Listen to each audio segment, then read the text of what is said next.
வணக்கம். இன்னைக்கு 4 ஆகஸ்ட் 2023 10 மணி 7 நிமிஷம் ஆகுது. இன்னைக்கு பாக்குறோம். இன்னைக்கு ஆல்கோ ட்ரேடிங்ல காத்தால 9:17 இருந்தே ஆர்டர் எடுக்க ஆரம்பிச்சிருக்கு.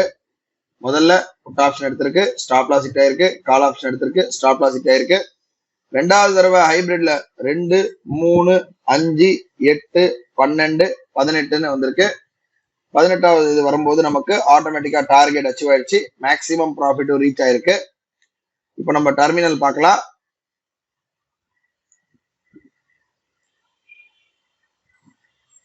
பாக்குறோம். ஒரு லாட்ல இருந்து எடுத்திருக்கு 1, 2, 3, 5, 8, அதே போல 12, 18 12, 18ன்ற கான்செப்ட்ல எடுத்திருக்கு. 12, 18 நம்ம 146 வாங்கி கடைசியா 175 கொடுத்திருக்கு. ஓவரால் ப்ராஃபிட் பாத்தீங்கன்னா இன்னைக்கு 5245 ரூபாய் ப்ராஃபிட் புக் ஆயிருக்கு. இதோட நாளை ஒரு புது ட்ரேட்ல சந்திக்கலாம். நன்றி, வணக்கம்.